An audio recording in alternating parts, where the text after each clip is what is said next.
প্রত্যেকের কাছে আজরাইল আসবে, কারুর বাঁচার মতো ক্ষমতা নাই। সিন্ধুকের মধ্যে পালাইলেও বাঁচতে পারবে না,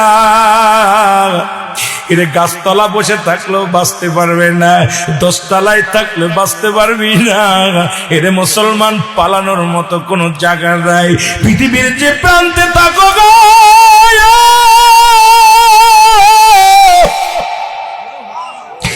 আজরাইল তোমার খুঁজে বাইর করবে, শুধু হুকুমতে দেরি।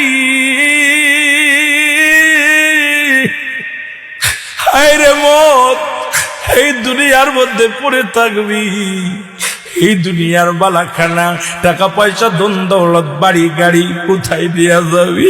কার জন্য সুদ খাও, কার জন্য ঘুষ খাও, কার জন্য জিনাবে বিচার করো? এই দুনিয়ার জিন্দেগি রে, এই দুনিয়ার সম্পদ খাবে লোকে, তোমার দেহ খানা খাবে ফকিরে বান্দা।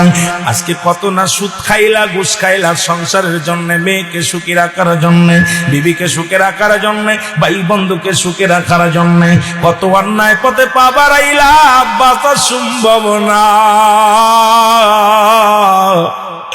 বাঁচা সম্ভব নয়। কিয়ামতের আগে 70টা মত আলামত।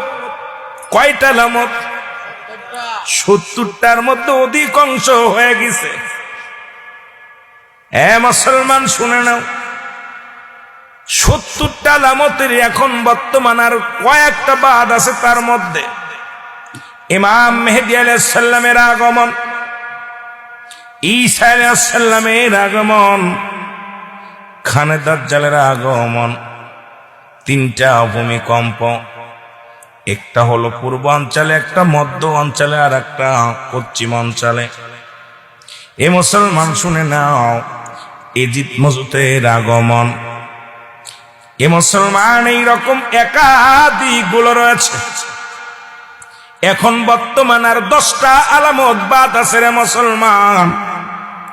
ঘাট হবে, নারী জাতি পৃথিবীর মধ্যে রাজত্ব করবে, পুরুষ জাতি যাযাবর হয়ে যাবে, মানুষে মানুষে এমন অবস্থা হয়ে যাবে, মানুষের কুকুরের খাসলাত হয়ে যাবে। নবীজি বলছে বালহুয়া কিলাব, এই দুনিয়াটা পচা দুর্গন্ধ মরি, মানুষের চরিত্র হবে কুকুরের চরিত্র। কুকুর যেমন মরি পাইলে খুশি হয়, সে জামানার মানুষ